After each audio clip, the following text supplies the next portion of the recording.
Welcome again dear students. आज के lecture में हम एक्सरसाइज 3.3 की इंट्रोडक्शन देखेंगे। एक्सरसाइज 3.3 की इंट्रोडक्शन के एटलीस्ट 2 वीडियोज़ मुझे बनाने पड़ेंगे, क्योंकि उसमें आपको बहुत सारे फॉर्मूलाज समझने हैं, लर्न करने हैं, अंडरस्टैंड करने हैं। उसके बाद ही आप एक्सरसाइज के क्वेश्चंस को कवर कर पाएंगे। और वो फॉर्मूलाज इतने इंपॉर्टेंट हैं कि वो 12th क्लास तक और आगे भी जब आप मैथ्स पढ़ेंगे तो वो आपके लाइफ टाइम काम आने वाले फार्मूलाज हैं। तो उनकी कंटिन्यूटी से पहले मैंने यहाँ पर जो अभी तक आपको कराया है, जो जो फार्मूलाज कराए हैं, जो जो बातें हमारे लेक्चर्स में आई हैं, उनकी एक फटाफट से समरी अभी कर लेते हैं यहाँ पर। तो सबसे पहले तो मैं आपको ये ट्रिग्नोमेट्रिक टेबल बता रही हूँ, जो आपने प्रीवियस क्लासेज में भी अपनी पढ़ी है। मैं पहले के लेक्चर में भी इसको बता चुकी हूँ, तो मैं इस पर ज़्यादा टाइम नहीं लूँगी। ये मैंने एंगल्स लिए हैं और ये ट्रिग्नोमेट्रिक फंक्शंस लिए हैं। तो 0 पर वैल्यू 0 होती है, ये वैल्यू आपकी 1/2, 1/√2, ये वैल्यू √3/2 और ये वैल्यू 1। पहले मैं 90 तक बता रही हूँ, इसको उल्टा कर देंगे 1√3/2, 1/√2, 1/2 और 0। तो ये cos x की वैल्यू आ जाती है। आपको सिर्फ पहली रो बनानी है, जो कि मैंने अपने लास्ट लेक्चर में बनानी बताई भी थी। 0 1 2 3 4 लिखेंगे, 4 से डिवाइड करेंगे और अंडर रूट आप करोगे तो बन जाएगा। इसके बाद जस्ट इन वैल्यूज़ को आपने उल्टा कर देना है, तो cos x आ जाएगा। sin x को cos x से डिवाइड करते चलेंगे तो आपकी टेंजेंट x की वैल्यूज आती चली जाएंगी। और ये अनडिफाइंड का साइन है। और tan की वैल्यूज़ को उल्टा कर देंगे तो cot की वैल्यूज आ जाती हैं।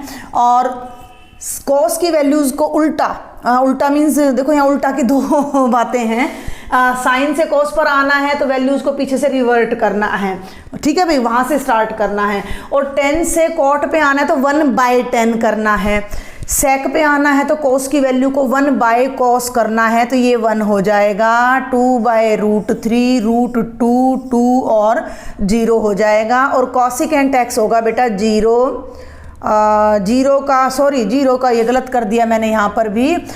cos है ना, तो cos का रेसिप्रोकल 0 करेंगे, 0 का रेसिप्रोकल करेंगे तो 1/0 इन्फिनिटी आएगा। सेम हेयर, ये इन्फिनिटी 2 और ये मैंने यहाँ ठीक है बिल्कुल √2 और ये आ जाएगा 2/√3 और ये वैल्यू आपकी आ जाती है 1।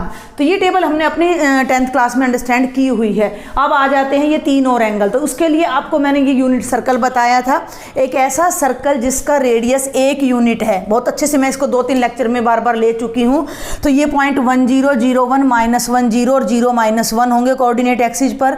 और आपको मैंने बताया था कि हर पॉइंट का जो x कोऑर्डिनेट है वो cos x को रिप्रेजेंट करेगा और जो y कोऑर्डिनेट है वो sin x को रिप्रेजेंट करेगा। और x क्या होगा, किसी भी पॉइंट P के कोऑर्डिनेट्स अगर a b हैं और ये डिस्टेंस आपकी a है, OP क्यों ले लूँ, और ये डिस्टेंस b है, तो ये एंगल आपका x कहलाएगा, जो इस पर्टिकुलर आर्क AP ने सेंटर पर बनाया है। क्लियर है, ये सब बातें हम डिस्कस कर चुके हैं। तो अब बात आती है पाई, 3π/2 और 2π की। तो ये भी मैं बहुत पहले के लेक्चर्स में सब बता चुकी हूँ। आपको ध्यान रखना है कि sin x क्या है, x और y में से। देखो ये a और b का मतलब x और y है, तो sin x बाद वाला है यानी y है। y0 कहाँ होता है, x एक्सिस पर। तो x एक्सिस पर हमारी लाइन के एंगल कौन से होते हैं, 0 होता है, पाई होता है, फिर 2π होता है, 3π होता है। तो sin की वैल्यू 0 पे तो 0 होती ही है, साथ में पाई पर भी 0 होगी और 2π पर भी 0 होगी। और इसी की कंक्लूजन में ये मैं बता रही हूँ कि अगर sin x 0 है तो x की वैल्यू nπ होगी। nπ का मतलब पाई कोई भी इंटीग्रल मल्टीपल, पाई का कोई भी इंटीग्रल मल्टीपल। समझ आ रही मेरी बात आपको, कि पाई को 1 से +-1 से +-2 से +-3 से 0 से मल्टीप्लाई करें, तो जब हमारा एंगल पाई का कोई भी इंटीग्रल मल्टीपल है तो sin x ने 0 होना है। ये बात अगर आप भूल जाते हो तो आप इस सर्कल से भी इस बात को याद कर सकते हो। अब cos x किसको रिप्रेजेंट कर रहा है, फर्स्ट वैल्यू को। फर्स्ट वैल्यू आपकी क्या होती है, x होती है। और x0 कहाँ होता है भाई, y एक्सिस पर आपका x0 होता है और x एक्सिस पर आपका y0 होता है। ये आपने ध्यान रखना है। तो y एक्सिस पर आपका x0 है, x0 होने का मतलब cos x 0 है। बात समझ आ रही है, x का मतलब मैं बात कर रही हूँ अब सीसा की, ठीक है ना। तो जो फर्स्ट कोऑर्डिनेट है वो 0 है, तो फर्स्ट कोऑर्डिनेट जब हमारा 0 आ जाता है तो cos x 0। अब यहाँ जो एंगल बन रहा है वो 90, 3π/2 5 pi by 2, 7 pi by 2, pi by 2 के ऑड मल्टीपल्स बन रहे हैं। तो जब भी हम पाई बाई 2 के मल्टीपल्स की बात करते हैं, ये देखो cos x की वैल्यू पाई बाई 2 पे 0 है, फिर 3 पाई बाई 2 पे 0, अगर मैं आगे 5 पाई बाई 2 लूँ तो फिर 0 आ जाएगी। Got it. और इसी को हम इस फॉर्मूला से मैंने पहले भी बता चुकी हूँ, cos x अगर 0 है तो x क्या होगा 2n + 1 पाई बाई 2, जिसमें n एक इंटीजर है और उसकी वजह से 2n + 1 आपका एक ओड नंबर होगा, चाहे वो पॉजिटिव हो चाहे वो आपका नेगेटिव हो। Got my point. तो ये बातें सब हम पहले डिस्कस कर चुके हैं। अब बात आ जाती है साइन की वैल्यू 3 पाई बाई 2 पे। 3 पाई बाई 2 कहाँ बनेगा 0, 90 पाई 3 पाई बाई 2, तो यहाँ साइन कितना है -1 है, तो साइन की वैल्यू यहाँ आ जाती है -1। और कॉस की वैल्यू पाई और 2 पाई पर, पाई का मतलब ये एंगल, अब यहाँ कॉस कितना है -1 है, तो कॉस की वैल्यू यहाँ आ गई -1। और जैसे ही हम 2 पाई पर गए, यहाँ वापस चक्कर लगाकर यहाँ गए, तो कॉस की वैल्यू कितनी आ रही है 1। और इसके लिए भी मैंने आपको एक रिजल्ट दिया था कि ये मैंने बताया था कि cos n पाई = -1 की पावर n होता है। अगर n इवन है, 2 पाई है, 4 पाई है, 6 पाई है, तो cos की वैल्यू +1 आएगी। अगर n ओड है, 3 पाई है, 5 पाई है, 7 पाई है, तो cos की वैल्यू -1 आएगी। ये छोटी छोटी बातें आप बार बार प्रैक्टिस करोगे, अपने आप आपको याद होती चली जाएंगी, बट प्रैक्टिस जरूर करनी है आपने भाई। आगे बढ़ती हूँ मैं। अब ये दोनों आ गए तो भाई टेंजेंट में तो कोई प्रॉब्लम है ही नहीं। 0 बाय -1 0, -1 बाय 0 इन्फिनिटी, 0 बाय 1 फिर 0 हो जाता है। टेंजेंट का रेसिप्रोकल, कोटेंजेंट है तो 1 बाय 0 इन्फिनिटी, ये 0 और भाई ये आपका इन्फिनिटी। कॉस का उल्टा सेक हो जाता है तो -1 इन्फिनिटी और +1, चेक कर लीजिएगा। और साइन का उल्टा कॉसिकेंट हो जाता है तो 0 का रेसिप्रोकल इन्फिनिटी, -1 का रेसिप्रोकल -1 और इन्फिनिटी। तो ये मेन टेबल है जिसको आपने ज़्यादा याद भी नहीं करना है। सिर्फ और सिर्फ अगर आप इतना काम भी याद कर लेते हो भाई, साइन x वाली वैल्यू सिर्फ बनाना आ जाए, तो साइन x को सारी वैल्यूज़ को घुमा दिया तो कॉस बन गया, दोनों को डिवाइड कर लिया टेंजेंट बन गया, और इन तीनों का रेसिप्रोकल ले लिया तो ये बन गया। तो ये वैल्यूज़ तो भैया आपने कर रखी हैं अपनी 10वीं कक्षा तक। आगे बढ़ूँ तो इनके लिए मैंने आपको हिंट दे दिए हैं, अगर भूल जाओ तो तुरंत अपना फटाफट से एक यूनिट सर्कल। ये फटाफट काम तभी होगा जब आपने इन सब की पहले प्रैक्टिस की हुई होगी। समझ रहे हैं आप मेरी बात को? अगर आपने प्रैक्टिस नहीं की तो वो यूनिट सर्कल भी वहाँ काम नहीं करेगा। तो थोड़ा सा आपको प्रैक्टिस करना, अंडरस्टैंडिंग करना, पहले थोड़ा वर्क करना बहुत ज़रूरी है। तो एकदम से हम यहाँ पर इन सारी वैल्यूज़ को लिख सकते हैं, और जब हम साइन और कॉस को लिख लेते हैं तो आगे की वैल्यूज़ लिखने में कोई प्रॉब्लम नहीं है। ये आइडेंटिटीज़ मैं बार बार बता चुकी हूँ, इन सब को अपनी नोटबुक में आप एक जगह नोट कर लीजिएगा, ये वाला रिजल्ट भी नोट कर लीजिएगा। आगे बढ़ते हैं भाई फटाफट से। इसके बाद मैंने आपको बताया था साइन x और कॉस x और सभी आइडेंटिटीज़ के डोमेन एंड रेंज। तो डोमेन का मतलब x की जगह कौन सा एंगल पुट किया जा सकता है, तो हर एंगल के लिए साइन डिफाइंड होता है तो r होगा, और जो रेंज आएगी वो -1 से 1 क्लोज इंटरवल आएगी। इस बात का क्या मतलब है कि एंगल कितना भी बड़े से बड़ा हो, कितना भी छोटे से छोटा हो, आपकी साइन की वैल्यू हमेशा -1 और 1 के बीच में रहनी है। -1 से नीचे नहीं जाएगी, +1 से ऊपर नहीं जाएगी, और सेम ही आपका cos x के साथ होता है। तो इन दोनों की डोमेन एंड रेंज बिल्कुल सेम होती है। टेंजेंट का मैं बता चुकी हूँ आपको, डिटेल एक्सप्लेनेशन के लिए आप मेरे प्रीवियस लेक्चर्स देखिए। टेंजेंट होता है साइन बाय कॉस। तो साइन बाय कॉस होता है टेंजेंट जब आपका, तो जिस वैल्यू पर आपका cos 0 होगा उस पर टेंजेंट डिफाइन नहीं होगा, तो इसके डोमेन में सारे रियल नंबर्स आएंगे एक्सेप्ट 2n + 1 इंटू में π/2, इन वैल्यूज़ को छोड़कर, ठीक है। और टेंजेंट की जो रेंज होगी वो सारे रियल नंबर्स होंगे। Got it. और जब मैं कोटेंजेंट की बात करती हूँ बेटा, तो कोटेंजेंट आपका होता है कॉस बाय साइन। साइन 0 कहाँ होता है n पाई पे, तो इसके डोमेन में भी सारे रियल नंबर्स आएंगे एक्सेप्ट n पाई, और इसकी रेंज रियल होती है।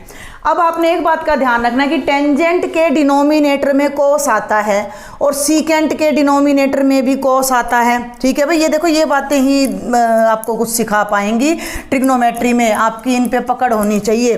भाई सीकेंट का नीचे भी डोमेन सीकेंट के डिनोमिनेटर में भी कोस आता है, तो इसके डोमेन में भी वही कंडीशन लगेगी जो टेंजेंट में लगी है। तो इन दोनों का डोमेन बिल्कुल सेम है, r - 2n+1 π/2, और कोसिकेंट के डिनोमिनेटर में साइन आता है और कोस में, तो इन दोनों का जो डोमेन है वो बिल्कुल सेम रहेगा, r - n pi, pi is understood की n इज अंडरस्टूड की n आपका क्या है, n आपका इंटीजर है। अब हम बात करते हैं इनकी रेंज की।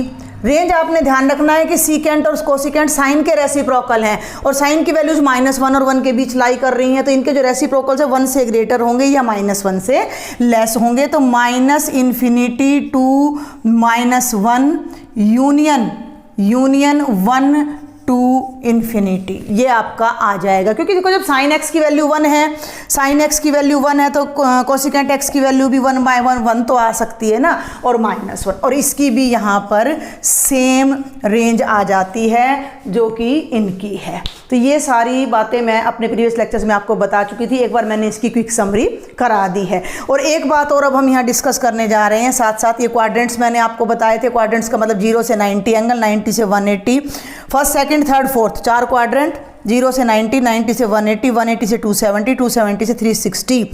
रेडियन में बात करूं तो 0 से π/2, π/2 टू पाई, पाई से 3π/2 और 3π/2 से 2π एंड सो ऑन, ये रिवोल्यूशन चलता रहेगा।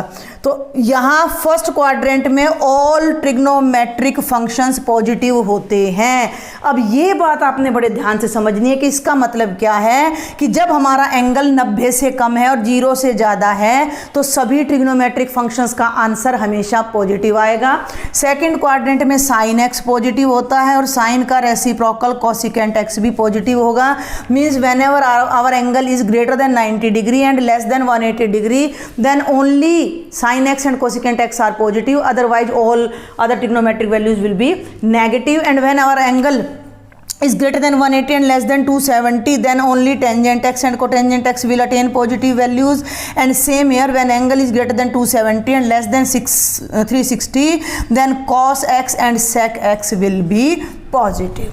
तो इसके बाद जो अब हम आइडेंटिटी सीखने जा रहे हैं वो इतनी सारी हैं, वो नियर अबाउट 60 हैं या कितनी हैं मुझे याद नहीं, 54 हैं या 60 आइडेंटिटीज़ तो एक हैं और भी हैं। अब आपको घबराना नहीं है कि इतनी बड़ी बड़ी आइडेंटिटी, इतनी लंबी, इतनी सारी हम कैसे याद करें, कुछ याद नहीं करना। अगर आपको ये बेसिक्स क्लियर हैं तो उन आइडेंटिटीज़ को हम साथ के साथ तुरंत बनाएंगे। हम भी याद नहीं करते, मैं भी याद नहीं करती, मुझे सिर्फ ये याद रहता है और इससे मैं तुरंत आइडेंटिटीज़ लिख देती हूँ। तो अभी हम देखते हैं कि आगे वो क्या आइडेंटिटीज़ हैं और कैसे वो यूज़ होंगी।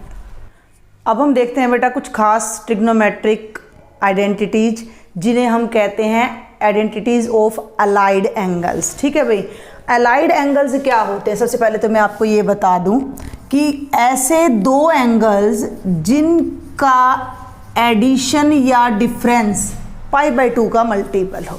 ठीक है भाई, जिनका एडिशन या डिफरेंस π/2 का मल्टीपल हो। जैसे आप ये ले लीजिए कि भाई π/2 और 2π, तो ये अलाइड एंगल्स आपके हो जाते हैं, क्योंकि जब आप इन्हें ऐड करोगे तो 2π + π/2 यानी 5π/2 आ जाएगा, और जब आप इन्हें माइनस करोगे तो 2π - π/2 यानी कि ये आपका आ जाएगा 3π/2। क्लियर? आप ले सकते हो π और π/6। ओके, तो ये हो जाएगा π + π/6 यानी कि 7π/6, और इसे मैं लिख सकती हूँ 7/3 × π/2। क्लियर?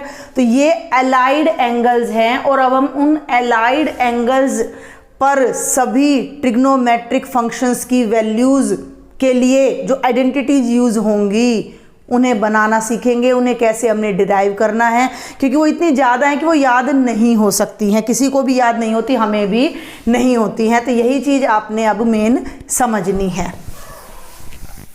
तो एक तो ये ध्यान करें कि भाई हमें उनकी ज़रूरत क्या पड़ेगी, भाई क्यों हम उन्हें सीख रहे हैं।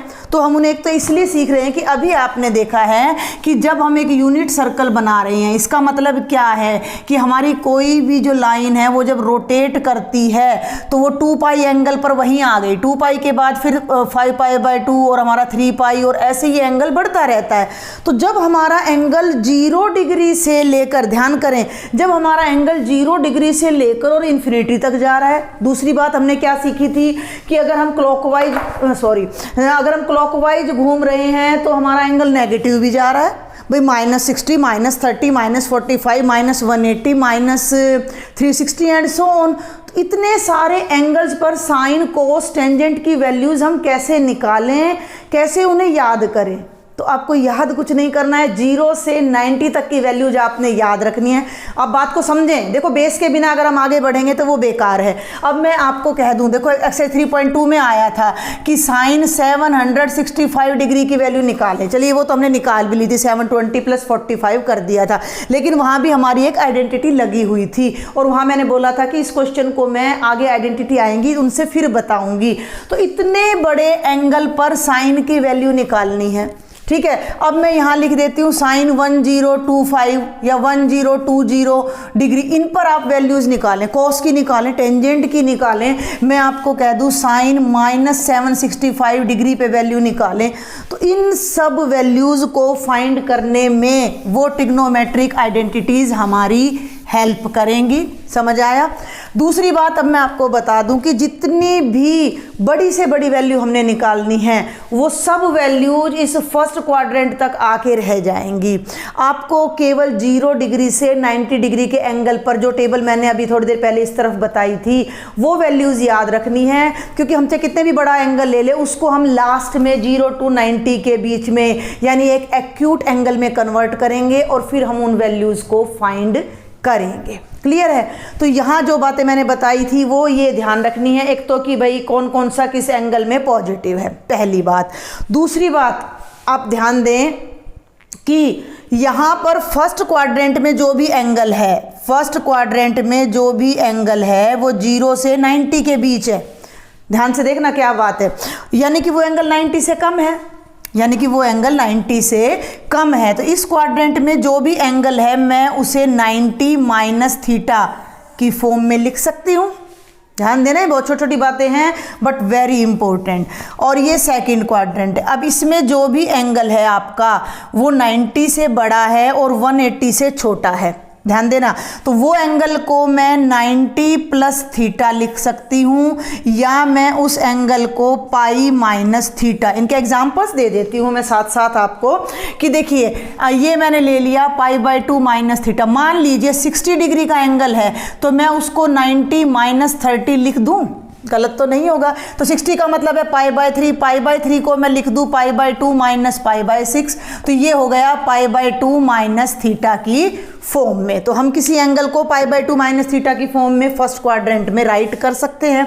अब सेकंड क्वाड्रेंट में आ जाइए, 90 से बड़ा 180 से छोटा। मान लीजिए आपके पास है 120 डिग्री का एंगल, ठीक है भाई। 120 डिग्री को रेडियन में कहते हैं 3 π/2, एम आई राइट? 18 नहीं, 3 π/2 नहीं, उल्टा कर गई मैं, 2 π/3, 2 π/3, ठीक है भाई। ये हो गया। इसे मैं कैसे लिख सकती हूँ? इसे मैं लिख सकती हूँ 90 डिग्री प्लस 30 डिग्री, कोई गलती नहीं है। और 90 प्लस 30 का मतलब हो गया π/2 प्लस π/6, गॉट इट। और इसी एंगल को देखो 120 को भैया अगर मैं 180 माइनस 60 लिख दूँ तो क्या गलत है? कोई गलत नहीं है। तो ये हो जाएगा पाई माइनस π/3, दोनों का मतलब 2 π/3 है। तो ये लॉजिक आपने समझना है। हम हर एंगल को देखो 120 का एंगल 90 से बड़ा है लेकिन मैं उसे 30 और 60 के फैक्टर में ला रही हूँ। और भाई 120 का, हाँ ये तो वही चीज़ आ गई, रेडियन में आ गया। तो ये चीज़ आपने ध्यान रखनी कि सेकंड क्वाड्रेंट में अगर कोई एंगल है तो वो मोर देन 90 है, लेस देन 180 है। सेम आगे थर्ड क्वाड्रेंट में कोई भी एंगल 180 से बड़ा यानी 181 से लेकर 270 तक से लेस तक के जो भी एंगल हैं वो पाई प्लस थीटा की फॉर्म में लिखे जा सकते हैं, या 3 अब मैं इधर लिखती हूँ, शायद आपको ना दिख रहा हो। हम इसे 3π/2 माइनस थीटा की फॉर्म में भी लिख सकते हैं। And what about the last quadrant, तो लास्ट क्वाड्रेंट में फोर्थ में 270 से बड़ा 360 से लेस है। 270 से बड़ा का क्या मतलब है 3π/2 प्लस थीटा, और 360 से कम का क्या मतलब है 2π माइनस थीटा। अब हम वापस फर्स्ट क्वाड्रेंट में चले गए। मान लीजिए मैंने एक चक्कर पूरा लगा लिया, लाइन है, लाइन ने एक चक्कर पूरा लगा लिया, यहाँ तक हो गया, एंगल कितना हो गया 2π। अब यहाँ आ गए आप, यानी कि आपका एंगल हो गया, मान लीजिए मैं कह देती हूँ 375 डिग्री, तो ये कितना हो गया 360 प्लस 15, तो आप इसे लिख सकते हो 2π प्लस थीटा। तो एक तो ये चीज़ पर आपने थोड़ा विचार करना है, हमने इसको बार बार अभी यूज करना है, तो जब यूज करोगे तो आप इन टर्म्स से और भी फेमिलियर हो जाओगे, तब आपको ये आइडेंटिटीज और भी अच्छे से समझ आ जाएंगी। तो एक तो ये बेसिक सी बातें हैं जो आपने ध्यान रखनी है। अब मैं आगे और बताती हूँ भैया आपको नेगेटिव एंगल्स के बारे में भी मैं आपको बता चुकी हूँ। तो ये अलाइड एंगल्स की प्रॉपर्टीज हैं, ये आपने ध्यान रखना है कि अब जो प्रॉपर्टीज मैं आपको बताने जा रही हूँ, जो आइडेंटिटीज बताने जा रही हूँ, वो अलाइड एंगल्स की आइडेंटिटीज हैं। ये तो था भाई अपना पॉजिटिव, हाँ ऐसे जाएंगे एंटी क्लॉकवाइज, तो ये एंगल x था, और जब हम इधर आ रहे हैं तो ये एंगल हमने डिस्कस किया था, कितना था -x था। तो ये बातें भी मैं लास्ट लेक्चर में कवर करा चुकी हूँ। तो अब हम यहाँ फटाफट इनकी समरी लेते हैं। अगर कोई नेगेटिव एंगल है तो कैसे करेंगे, तो हम डिस्कस कर चुके हैं, साइन ऑफ -x होता है minus sine x, cos of -x होता है प्लस कॉस x। ठीक है, अब तो आपको अपनी प्रॉपर्टी भी समझ आ गई है।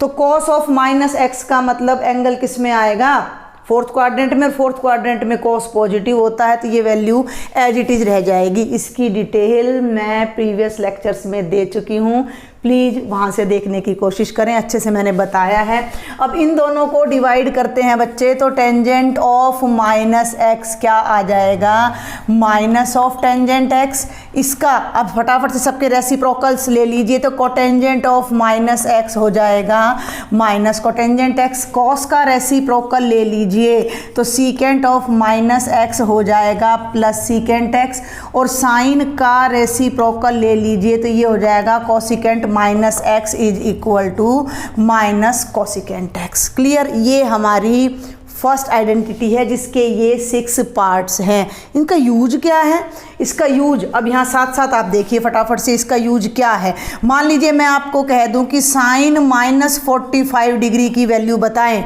या मैं रेडियन में अगर इसको कन्वर्ट करूं, क्योंकि अब हम सारा रेडियन में ही करने जा रहे हैं, तो साइन -π/4 की वैल्यू बताएं। अब आपने टेबल में तो कहीं -π/4 देखा नहीं है, तो हम इस आइडेंटिटी की हेल्प से देखो ना, अब फर्क कहाँ है, फर्क समझना, यहाँ पर एंगल नेगेटिव है, और नेगेटिव एंगल के लिए कैसे वैल्यू फाइंड की जाती है वो चीज़ हमने नहीं सीखी है, कहीं नहीं देखी है, लेकिन इस आइडेंटिटी की हेल्प से हम अपने एंगल को पॉजिटिव बना लेंगे। तो वो क्या बन जाएगा, माइनस ऑफ साइन π/4, यानी साइन 45 की जो वैल्यू है उसका नेगेटिव, यानी कि -1/√2 ये आपकी वैल्यू आएगी साइन -π/4 की। क्लियर, ऐसे ही cos -π/4 tangent, cotangent, secant and cosecant, तो इस तरह से हम इन आइडेंटिटीज़ को यूज़ कर सकते हैं। तो ये आपकी फर्स्ट आइडेंटिटी है। इसके बाद अब मैं चलती हूँ एक और आइडेंटिटी पर, जो कि आप इसको भी अपनी 10th क्लास में कर चुके हो, हम इसे सेकंड टाइप की कहेंगे, सेकंड वन कहेंगे। तो ये है भाई देखो, sine of 90 -x, sine of 90 -x का क्या मतलब है। ये आइडेंटिटी हमने अपनी 10th क्लास में की हुई है। तो ये किसके इक्वल होती है, ये होती है cos x के। कहने का क्या मतलब है, अगर मैं x को ले लूँ 30 डिग्री, टेबल अब मैंने यहाँ दरअसल इरेज कर दी है, तो ये तो हो गया cos 30। ठीक है, अभी ध्यान देना मेरी बात पर, राइट हैंड साइड आपकी हो जाती है cos 30, जो कि कितना होता है √3/2। ठीक है, मैं हर आइडेंटिटी को एक एग्जांपल की हेल्प से आपको समझाने की कोशिश भी कर रही हूँ। फिर भी कोई डाउट रहे आप मुझे कमेंट बॉक्स में लिखना। और ये ले ली बेटा जी मैंने आपकी लेफ्ट हैंड साइड, x को मैंने 30 लिया हुआ है, तो यहाँ जब मैं रखूँगी तो ये बनेगा साइन π/2 माइनस 30 का मतलब होता है π/6। इसको सॉल्व करती हूँ तो ये साइन 60 और साइन 60 का मतलब है √3/2। तो हमारी लेफ्ट हैंड साइड का आंसर भी √3/2 आया और 30 लेने से राइट हैंड साइड का आंसर भी √3/2 आया। इस बात का क्या मतलब है कि जब दो एंगल कॉम्प्लीमेंट्री होते हैं, ठीक है, कॉम्प्लीमेंट्री में और अलाइड एंगल्स में फ़र्क होता है।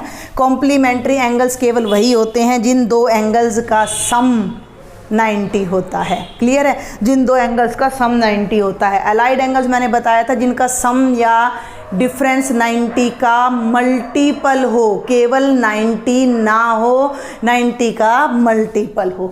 तो जब हमारे पास कॉम्प्लीमेंट्री पूरक कोण, ये दोनों कोण कॉम्प्लीमेंट्री हैं, पूरक कोण हैं। मैं बात कर रही हूँ 30 डिग्री 60 डिग्री की, मैं बात कर रही हूँ 45 के पेयर की, मैं बात कर रही हूँ 0 और 90 के पेयर की। ये सब कॉम्प्लीमेंट्री एंगल्स हैं। आपको टेबल अगर याद हो तो आप देख सकते हो कि साइन x और कॉस x में यहाँ 0 था तो यहाँ 1 था, यहाँ 1/2 था तो यहाँ √3/2 था। आप वो टेबल आपकी कॉपी में नोट कर लेंगे। तो ये वैल्यूज़ अब आप देखें कि ये 0 पे है, ये 30 पे है, ये 45 पे है, ये 60 पे है और ये 90 पे है। तो आप थोड़ा सा जब इस बात को ऑब्ज़र्व करोगे तो ध्यान दें, शायद मैं पहले भी कुछ बता चुकी हूँ इस बारे में। ये वैल्यू इसके बराबर है, जो साइन की 30 पे है वो कॉस की 60 पे है, और ये वैल्यू इसके बराबर है, और ये वैल्यू इसके बराबर है। जो साइन की वैल्यू 0 पे है वो कॉस की वैल्यू 90 पे है, एंड सो ऑन। तो ये आइडेंटिटी आपको कॉम्प्लीमेंट्री एंगल्स के बारे में बता रही है कि साइन और कॉस की वैल्यूज कॉम्प्लीमेंट्री एंगल्स पर सेम होती हैं। तो अब आपने इनको याद कैसे रखना है, sine 90 minus x is equal to cos x और cos 90 minus x is equal to sine x. अब यहाँ जो बात याद करने की है ना, अभी देखो मैं एक तो पहले आपको दो बातें यहाँ पे और क्लियर कर दूँ। थोड़ा सा ओच-पोच लग रहा होगा आपको, लेकिन धीरे धीरे सब समझ आता चला जाएगा। हर एंगल को मैं या तो 90 या पाई या 3π/2 2π इनके पेयर में लिख रही हूँ, इनमें जमाया घटा करके। ठीक है, जब आपके फॉर्मूले में, बहुत ध्यान से सुनना, जब आपकी आइडेंटिटी में π/2 के ओड मल्टीपल्स आए, π/2 आए, यहाँ लिखती हूँ बल्कि मैं ये बात, जब आपकी आइडेंटिटीज में π/2 के ऑड मल्टीपल्स आए, ये बहुत बढ़िया बात मैं बताने जा रही हूँ जो आपको बड़ी हेल्प करेगी आइडेंटिटीज को समझने में। ऑड मल्टीपल्स ऑफ π/2 जहाँ आए, जैसे एक तो π/2 आ गया, 3π/2 आ गया, 5π/2 आ गया, और ये प्लस माइनस में आ गए सारे। ठीक है, तो माइनस को तो हम प्लस में कन्वर्ट कर भी लेते हैं, तो जनरली हम माइनस वाले डिस्कस करते भी नहीं हैं। तो जब भी हम कोई आइडेंटिटी बनाएंगे तो ये जो साइन है, आप ये देखो ये कॉस में बदल गया। ठीक है, तो जो आपका साइन है वो कोसाइन में बदल जाएगा, कोसाइन ही होता है, और जो आपका कोसाइन है वो साइन में बदल गया। क्या नई चीज़ देखने को मिल रही है यहाँ? ये नई चीज़ क्या है कि यहाँ जो साइन था इसके आगे को लग गया, ध्यान से सुनना, और जो कोसाइन था इसके आगे का को यहाँ से हट गया। तो जब आपके एंगल्स में π/2 आ जाए फॉर्मूला में, जब आपके फॉर्मूला में 3π/2 आ जाए, जब आपके फॉर्मूला में 5π/2 आ जाए, तो या तो को शब्द लग रहा है तो राइट साइड में आके हट जाएगा, और हटा हुआ है तो लग जाएगा। यानी कि जो आपके साइन है वो कोसाइन में फंक्शन चेंज हो जाएगा। टेक्निकल भाषा में कहूँ तो फंक्शन चेंज हो जाएगा, साइन कोसाइन में बदल जाएगा, कोसाइन साइन में बदल जाएगा। आपका जो टेंजेंट का एंगल है वो कोट में, यानी कि कोटेंजेंट में बदल जाएगा, और जो आपका कोट का एंगल है उसके, कोट नहीं होता, कोट टेंजेंट होता है, तो उसका को हटकर ये क्या बन जाएगा, टेंजेंट बन जाएगा, और उसके बाद आपका साइन कॉस हो गया सेक, सीकेंट आपका जो है वो कोसीकेंट में बदल जाएगा, और जो आपका कोसीकेंट है वो सीकेंट में बदल जाएगा। तो ये एक बहुत बड़ा हिंट है जो आपने ध्यान रखना है। तो इससे आपको आइडेंटिटीज़ याद नहीं करनी पड़ेंगी, ध्यान आ जाएंगी अपने आप से। ये आइडेंटिटी तो वैसे हमने 10th क्लास में पढ़ी हुई है, तो यहाँ आपको दिक्कत आनी नहीं चाहिए। अब इसको इससे दो और याद रखनी है आपने, फर्स्ट और सेकंड बन गई तो साइन को कोस से डिवाइड करो। जब हम इन दोनों को डिवाइड करेंगे तो साइन बाय कोस क्या बन जाएगा, tangent into π/2 minus x, cos by sine क्या बन गया, कोटेंजेंट एक्स। ठीक है भाई, अब इनके रेसिप्रोकल्स कर लो। रेसिप्रोकल करोगे तो ये बनेगा cotangent π/2 minus x is equal to tangent x. Tangent तो आ चुका है, अब हम बात करते हैं सेक और कॉसिकेंट की। तो secant π/2 minus x is equal to cosecant x, and last is cosecant π/2 minus x is equal to secant x. आप बड़े आराम से यहाँ देख सकते हो कि हर आइडेंटिटी में हमने एंगल को π/2 माइनस एक्स में कन्वर्ट किया है, and while doing that sine cosine में कन्वर्ट हो गया, कोसाइन साइन में कन्वर्ट हो गया, टेंजेंट कोटेंजेंट में और कोटेंजेंट टेंजेंट में, सीकेंट कॉसिकेंट में और कॉसिकेंट सीकेंट में। और इसकी एप्लीकेशन मैंने आपको 30 डिग्री का एंगल लेकर बता दी है। फिर भी अगर आपको याद ना रहे तो साइन 90 माइनस एक्स का मतलब हमारा एंगल फर्स्ट क्वाड्रेंट में है, और जब हमारा एंगल फर्स्ट क्वाड्रेंट में है तो all answers will be positive. तो ये एक भी आंसर हमारा यहाँ पर नेगेटिव नहीं आएगा, क्योंकि ये सारे के सारे एंगल्स को हम फर्स्ट क्वाड्रेंट में ही रख रहे हैं, 90 माइनस एक्स। ठीक है, दो बातें मैंने बता दी। एक तो एंगल 90 माइनस थीटा है, ऑल पॉजिटिव हैं, इसलिए आंसर पॉजिटिव आएगा। इन फॉर्मूलों में बेसिक दो बातें याद रखनी है। थोड़ा होच-पोच तो नहीं हो गया होगा ना, मैं फिर से बता दूं हम सीख क्या रहे हैं। हम बड़े से बड़े किसी भी डिग्री के एंगल को एक्यूट एंगल में बदलेंगे, 0 से 90 के बीच लाएंगे और फिर उसकी वैल्यू निकालेंगे।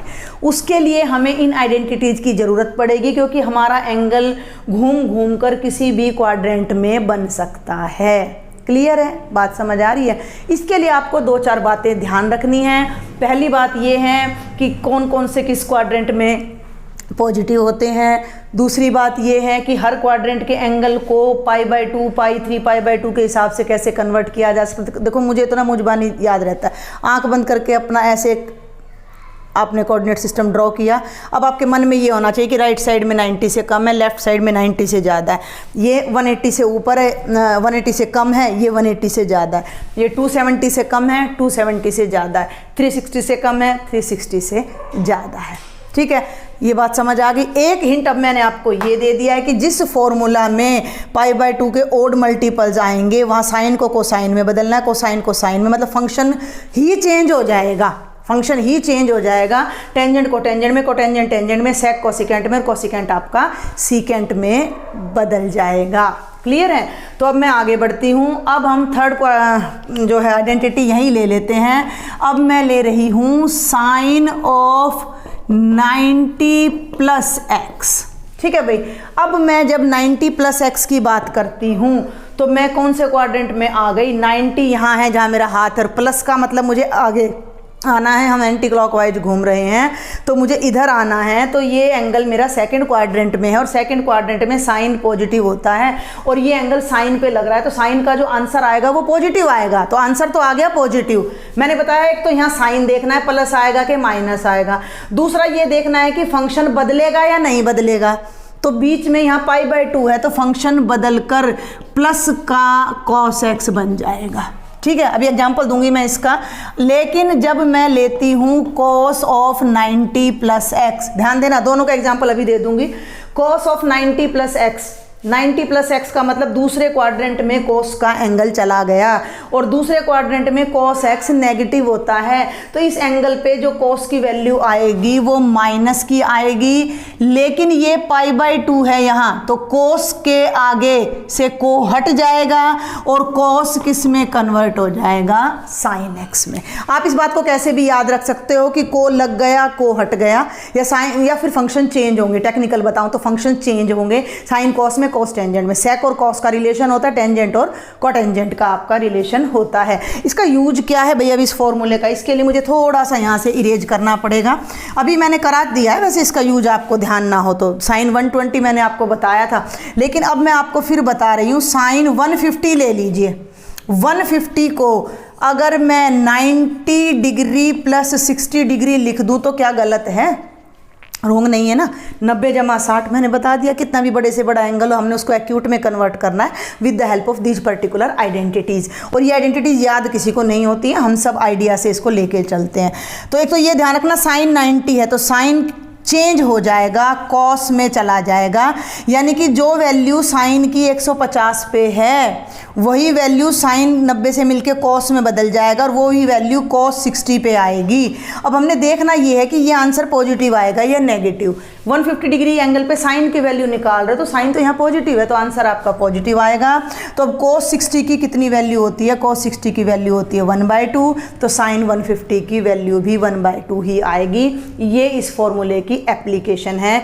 150 को अगर मैं आपको लिखूँ, ये हो गया π/2। देखो हमें भी सारी चीज़ें याद नहीं रहती, π/3, ये 5π/6 आ जाएगा आपका, ठीक है भाई, ये आ जाएगा 5π/6। और जब मैं इसको पाई में रेडियन में कन्वर्ट करती हूँ तो ये बनेगा साइन π/2 प्लस π/3 और ये बन जाएगा cos π/3। ये पहले आइडेंटिटी की एप्लीकेशन हो गई आपकी। और अब मैं दूसरी की बताती हूँ, cos 150 यानी cos 5π/6 का मतलब हो गया बेटा cos 90 प्लस में π/3। तो अब 90 है तो कोस फट से अपना आपको चेंज कर देगा, कोस अपने आप को बदल देगा। किस में बदल देगा? साइन में बदल देगा। तो कोस तो अपने आप को साइन में बदल देगा। आप इसको कैसे भी याद करो, ये इसके अंदर मिलके इसको साइन बना देगा, ऐसे याद कर लो।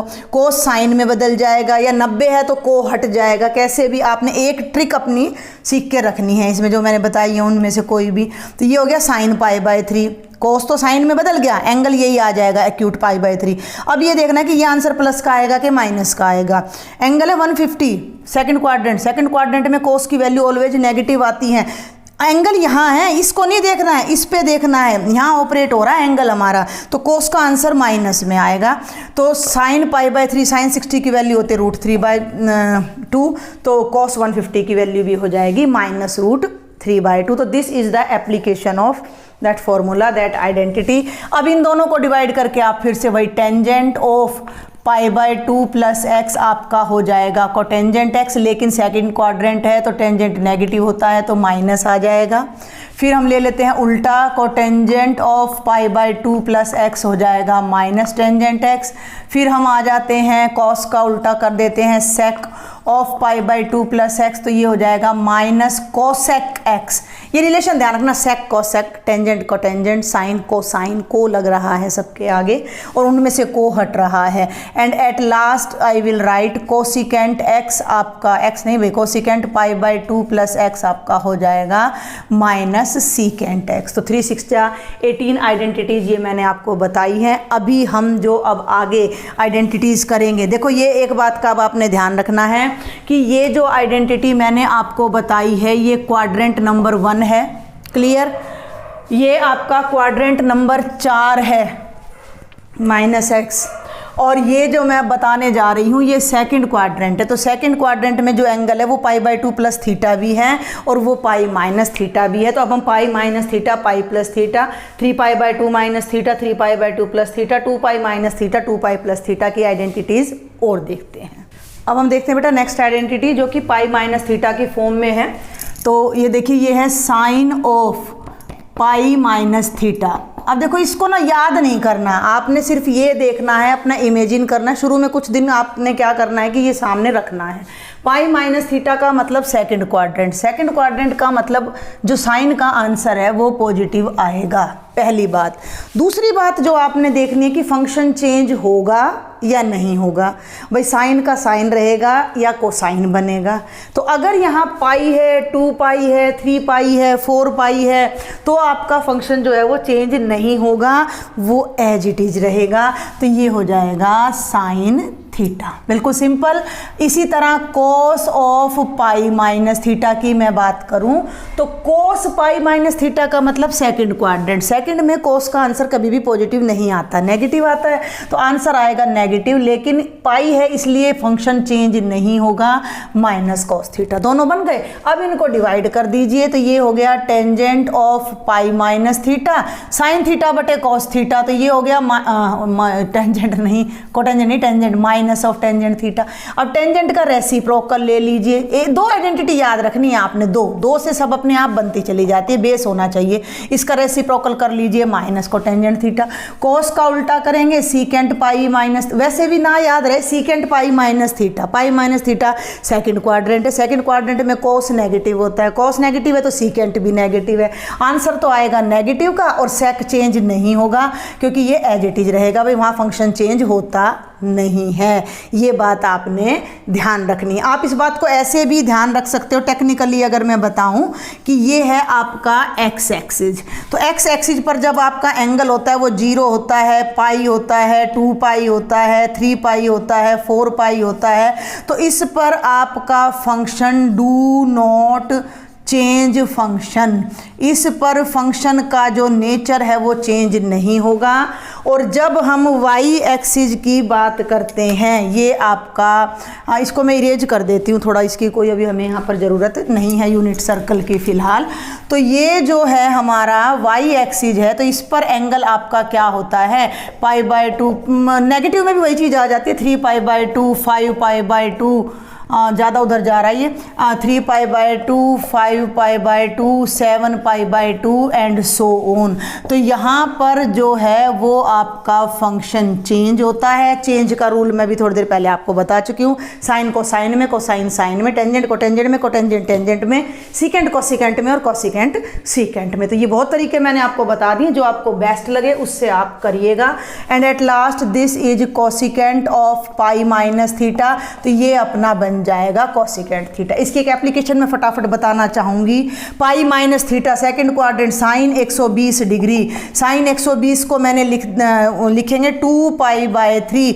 मैं इसको 90 + 30 भी, भाई छोटी सी बात है, 120 को मैं 90 + 30 भी लिख सकती हूँ और 180 - 60 भी। अभी आपको ना ऐसे कंफ्यूज नहीं होना है कि मैं कौन सा फॉर्मूला लगाऊंगा या लगाऊंगी। जब हम क्वेश्चन करेंगे, प्रैक्टिस करेंगे, अपने आप सब कुछ होता चला जाएगा, अपने आप आपको समझ आता चला जाएगा, क्योंकि कोई भी काम परफेक्शन से पहले बेटा प्रैक्टिस मांगता है। तो ये हो जाएगा sine of pi minus pi by 3, ठीक है भाई। पाई की वजह से साइन एज इट इज रहेगा और ये बन जाएगा साइन पाई बाय 3 60, यानी कि ये वैल्यू आ जाएगी √3/2। और यही वैल्यू मैंने आपकी उससे भी निकाल के दिखाई थी पाई से, तो ये बन गया था पाई + पाई बाय 6, ठीक किया ना, नहीं पाई बाय 6 नहीं, पाई बाय 2 + पाई बाय 6, 90 + 30। तो ये बनना था 90 की वजह से ये बनना था cos पाई बाय 6, यानी cos 30 की वैल्यू होती है √3/2। तो फॉर्मूला आप कोई भी लगा लीजिएगा, your answer will be same. तो ये 2-4 बातें मैंने आपको यहाँ बताई हैं, इनसे आपने इन आइडेंटिटीज़ को बनाते हुए चलना है। ये भी आपका सेकंड क्वाड्रेंट था। अब मैं यहाँ पर थर्ड क्वाड्रेंट की 2 आइडेंटिटीज हैं। थर्ड क्वाड्रेंट का मतलब अगर हमारा कोई एंगल थर्ड क्वाड्रेंट में लाई करता है, कोई एंगल 180 से बड़ा 270 से छोटा है, तो हम इन्हें 2 फॉर्मूलों से इनको फाइंड कर सकते हैं। तो पहला आपका है sine of pi plus theta, 180 से बड़ा 185 डिग्री है तो 180 + 5 कर दिया मैंने। तो 2 ही बातें ध्यान रखनी है, आंसर पॉजिटिव आएगा कि नेगेटिव आएगा। पाई प्लस थीटा थर्ड क्वाड्रेंट है, साइन नेगेटिव होता है, आंसर माइनस का आएगा और पाई की वजह से फंक्शन चेंज नहीं होगा। Cos of pi plus theta की बात करूं तो थर्ड क्वाड्रेंट में कोस भी नेगेटिव होता है, तो फंक्शन चेंज नहीं होगा, माइनस कोस थीटा। 2 चीज़ें देख के चल रहे हैं हम, इन दोनों को डिवाइड कर दो तो टेंजेंट पाई प्लस थीटा, डिवाइड करोगे माइनस से माइनस कटेगा, टेंजेंट आएगा। वैसे भी थर्ड क्वाड्रेंट में टेंजेंट पॉजिटिव होता है, तो ये हो जाएगा टेंजेंट थीटा। टेंजेंट का उल्टा कर लो, cotangent of pi plus theta, तो ये आपका बन जाएगा cotangent theta. Then then cos का रेसिप्रोकल कर लो, या डायरेक्ट भी निकाल सकते हो, sec pi plus theta minus sec theta रहेगा। और बेटा जी this one will be cosec, cosecant है भाई, ये ध्यान दे लेना आप जरा, ये तो आप अपने आप भी बना सकते हो, ये हो जाएगा माइनस कॉसिकेंट थीटा। अब थर्ड क्वाड्रेंट में जो एंगल है उसे मैं पाई प्लस थीटा करने की बजाय, मान लो 210 डिग्री का एंगल है, 210 डिग्री के एंगल को थोड़ा सा न्यूमेरिकली समझ के चलना है, मैं 180 प्लस 30 भी लिख सकती हूँ, और 210 डिग्री के एंगल को मैं 270 घटा 60 भी लिख सकती हूँ, यानी कि 3π/2 माइनस π/6। तो वो अगर आए फॉर्म तो हम क्या करेंगे, तो साइन ऑफ 3π/2 माइनस थीटा, दो बातें याद रखनी है, आंसर पॉजिटिव आएगा या नेगेटिव आएगा, फंक्शन चेंज होगा या नहीं होगा। 3π/2 है, y एक्सिस है, फंक्शन चेंज होगा, तो साइन का चेंज किस में होगा, कोसाइन में होगा, थीटा में, और आंसर पॉजिटिव आएगा कि नेगेटिव, तो थर्ड क्वाड्रेंट है तो साइन का आंसर नेगेटिव आएगा। और कॉस ऑफ 3π/2 माइनस थीटा जब हम लेंगे तो वो हमारा माइनस ऑफ साइन थीटा आएगा। आगे आप इनको आराम से कर सकते हो, tangent of 3π/2 minus theta is equal to, अब ध्यान देना है थर्ड क्वाड्रेंट टेंजेंट पॉजिटिव, मैं भी भूल जाती हूँ कराते कराते, तो हम भी ऐसे ही आइडिया लेते हैं। 3π/2 है तो टेंजेंट कॉट में बदल जाएगा और आंसर पॉजिटिव आ जाएगा। कॉट ऑफ 3π/2 माइनस थीटा करोगे तो वो आपका टेंजेंट थीटा आ जाएगा। कॉस से हम सेक पे जाएंगे, मैं ठीक कर रही हूँ ना, 3π/2 माइनस थीटा, तो सेक आपका बन जाएगा माइनस कोसिकेंट थीटा, और बेटा जी कोसिकेंट 3π/2 माइनस थीटा करोगे तो ये बन जाएगा माइनस का सेक थीटा। क्लियर? तो ये हो गए हैं। अब हम फोर्थ क्वाड्रेंट पे चलते हैं, तो हम लेंगे 2π माइनस थीटा और 3π/2 प्लस थीटा। अब मैं यहाँ थोड़ा शॉर्टकट लेना चाहूँगी, मैं चाहूँगी कि आप इन आइडेंटिटीज़ को वीडियो को पॉज करके नोट कर लेना, और मैं यहीं पर थोड़ा सा फ़ायदा उठाते हुए यहीं पर आपको जल्दी से इन आइडेंटिटीज़ को समझाना चाहूँगी। तो ये फोर्थ क्वाड्रेंट यहाँ ला रही हूँ मैं, ध्यान देना भाई, ये है अपना फोर्थ क्वाड्रेंट, ये नहीं है, इसको छोड़ दो। तो अब हम अगर यहाँ प्लस में ले लें, ठीक है, अब मैं इन सबको प्लस कर देती हूँ, 3π/2 प्लस थीटा, तब देखते हैं क्या होता है। प्लस करते ही क्वाड्रेंट चेंज हो जाएगा, प्लस करते ही क्वाड्रेंट चेंज हो जाएगा। तो साइन फोर्थ क्वाड्रेंट में नेगेटिव होता है तो वही रहेगा माइनस कोस थीटा, लेकिन कोस नेगेटिव नहीं होता तो ये प्लस हो जाएगा। टेंजेंट नेगेटिव होता है, नेगेटिव आ जाएगा, ये भी नेगेटिव आ जाएगा, ये प्लस आ जाएगा, और ये आपका नेगेटिव आ जाएगा। तो हर बार 6 में से 2 वैल्यूज पॉजिटिव रहेंगी और 4 आपकी नेगेटिव रहेंगी। एंड एट लास्ट जो आपका है फोर्थ क्वाड्रेंट में जो एंगल है वो 2π माइनस थीटा की फॉर्म में भी लिखा जा सकता है, तो उसे मैं यहाँ बता रही हूँ बेटा जी, क्योंकि मुझे लगता है अब तक आपको थोड़ा बहुत पैटर्न समझ आ गया होगा। तो 2π माइनस थीटा जब मैं लेती हूँ तो यहाँ ध्यान दें, अब आप 2π है तो भाई 2π है तो फंक्शन तो चेंज होना नहीं, सिर्फ ये साइन हम देखते हैं कुछ चेंज हो रहे हैं या नहीं हो रहे हैं, क्योंकि 2π है तो साइन का साइन रहेगा, कोस का कोस, टेंजेंट का tangent, and so on. 2π minus theta का मतलब फोर्थ क्वाड्रेंट, तो फोर्थ में कोस का आंसर पॉजिटिव आएगा और सीकेंट का बाकी सारे आंसर्स आपके नेगेटिव आएंगे। अब एक बात और मैं बता दूं कि जब हम फिर से फर्स्ट क्वाड्रेंट पर जाते हैं, फर्स्ट क्वाड्रेंट का मतलब जैसे मैंने बताया था कि मान लीजिए 365 डिग्री का 360 में आप 45 जोड़ दीजिए, 405 डिग्री का एंगल है। 405 का मतलब क्या है, आपने एक रिवॉल्यूशन कंप्लीट कर लिया और आप 45 पे चले गए हो, यानी कि 2π प्लस थीटा पे आप चले गए हो। तो वो फॉर्मूलाज आपका कैसे डेवलप होंगे, तो साइन ऑफ 2π प्लस थीटा मन में आ जाना चाहिए। 2π प्लस थीटा का मतलब मैं पहले क्वाड्रेंट में पहुंच गया हूं या पहुंच गई हूं, तो 2π की वजह से एंगल चेंज नहीं होगा और सारे के सारे आंसर्स आपके पॉजिटिव आएंगे। तो कॉस ऑफ 2π प्लस थीटा वही रह जाएगा कॉस थीटा। इस चीज को आप एक तरीके से और याद कर सकते हो, कैसे कि भाई 2π है एंगल, 2π का मतलब जहाँ से शुरू किया था भैया वहीं पहुँच गए हम, वहीं पहुँच गए, यानी कि एंगल फिर से 0 डिग्री हो गया, एंगल फिर से 0 डिग्री हो गया। तो आप इस चीज़ को ऐसे भी समझ सकते हो कि 2π का मतलब एंगल जहाँ था वहीं पहुँच गया, तो 0 डिग्री जमा थीटा और ये एज इट इज रह जाएगा sine theta, cos of 0 degree जमा थीटा यानी कि कॉस थीटा। ऐसे ही आपका आ जाएगा tangent of 2 pi plus theta is equal to tangent theta, और बाकी की तीनों वैल्यूज़ आप अपने आप राइट डाउन कर लीजिएगा। तो ये मैंने आज के लेक्चर में आपको एलाइड एंगल्स की आइकांट से कितनी बता दी मैंने आपको, 1 2 3 4 5 6 7 8 6 जा 48 आइडेंटिटीज तो ये बताई हैं मैंने, और साइन ऑफ -x वाली 54 आइडेंटिटीज मैंने आज के लेक्चर में आपको अलग से बताई हैं। प्रीवियस लेक्चर के रिवीजन के साथ साथ आप इन्हें देखें, समझें, अंडरस्टैंड करें, हर आइडेंटिटी का एक एक एग्जाम्पल अपने आप से ट्राई करें। बाकी की जो हमारे सम एंड डिफरेंस की आइडेंटिटीज़ हैं वो अभी बहुत रह रहे हैं हमारे पास फॉर्मूलाज, उन्हें हम सेकंड लेक्चर में कवर करेंगे। जो भी डाउट है मुझे कमेंट बॉक्स में लिखें, व्हाट्सएप ग्रुप को ज्वाइन करो, उसमें अपनी प्रॉब्लम्स आप मुझसे शेयर कर सकते हो। If you like my lectures don't forget to share with your friends, subscribe my channel. Thank you.